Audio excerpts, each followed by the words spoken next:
Hello, students. I welcome you all to another session of Structure of the Atom chapter. Here we will talk about Thomson's model, which is a very interesting model, basically. So just let me quickly move to it. Yeah.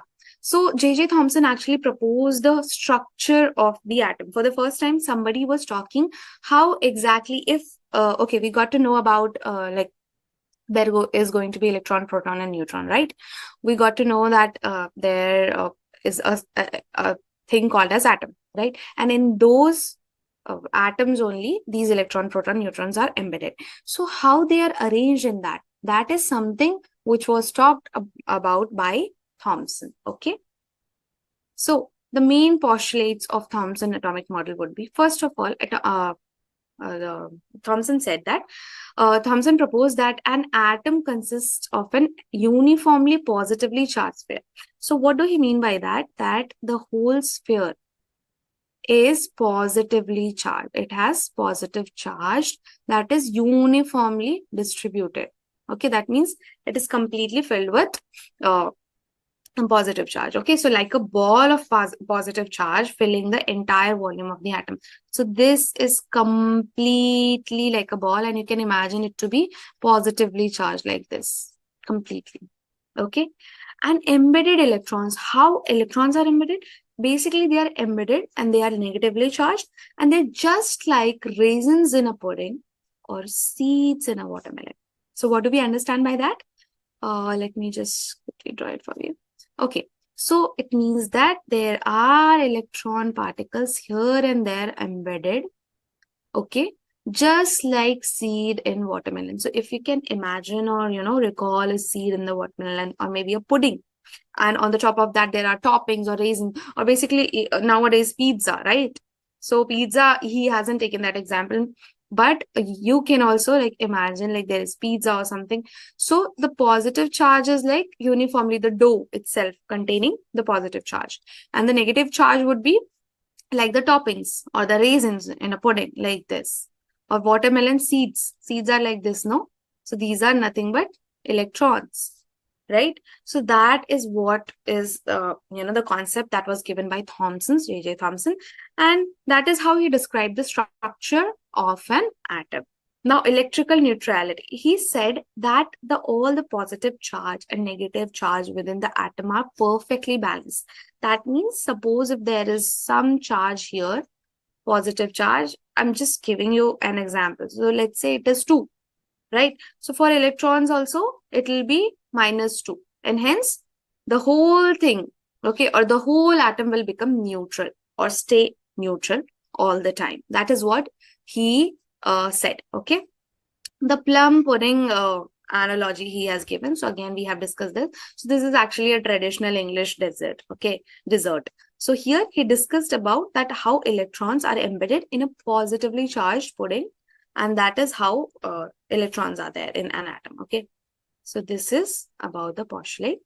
Now, coming to, okay, this I have already told, electrons are very, very small or tiny, right? And he said that electrons are stationary within the positive sphere. Okay, so that is something which could be a limitation of Thomson's model. What he meant was, if this is a positive sphere, the electrons are embedded here randomly and they are not moving, okay? They are not moving at all. So this is what the theory was. He also compared it to a watermelon model. Okay, so the flesh was positively charged and the seeds were negatively charged. Negatively charged. I'm writing it in a, short form. You have to write it completely. Okay. Okay, so what was the merits? How it is supposed to be useful?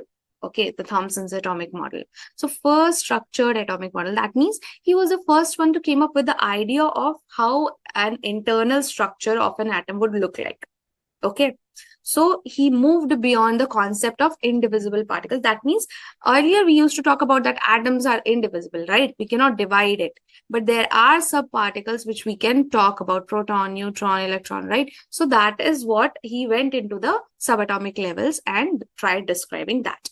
Explanation of neutrality. He successfully explained that why atoms are, electrically neutral despite containing charged particles here, and incorporating of electrons. So he talked about electrons, one subatomic particle he talked about. He did not talk about proton and neutron. He talked about proton as well. Neutrons, no, because so far that wasn't discovered. Okay. Now moving ahead, let me just, okay, right, now talking about the limitations. So like I have already mentioned in my previous classes, that every scientist, whatever they are discovering, there can be limitations. What would be the limitations? The limitations would be if some scientists come up with some new idea, or elaborated it, or modified the old idea, the old postulates or old theories. So those can become the limitation of the former, you can say, scientists. Okay. So here, first of all, atomic stability. He couldn't explain why negatively charged electrons do not collapse into positively charged electron due to the electrostatic force, okay, or attraction. So basically, this is all positive, right? And this is negative. So he wasn't able to explain that why this negatively charged particles are not attracted to positively and completely collapsing into it. So this was one limitation. Okay. Rutherford's experiment. So once Rutherford came, into picture, so he explained where alpha particles sometimes bounce back. How does it happen? Thomson wasn't able to explain that. Okay. And mass distribution. So did not accurately account for the distribution of mass within the atom, that how the mass is distributed. Because later we got to know that mass is completely present in the center of the atom and rest space is empty. Okay. So he did not give the idea of that, and that was problematic. And again, I said, he also told about that electrons are stable, right? They do not move at all. So that also can be considered as a limitation here. So today we have discussed about J.J. Thomson, how he discovered, the model, atomic model, and how he compared it to a plum pudding model and a watermelon model. Okay. And next we are going to talk about Rutherford model, Bose model, and different other, scientists we'll see and their works. Okay. So with this, thank you so much.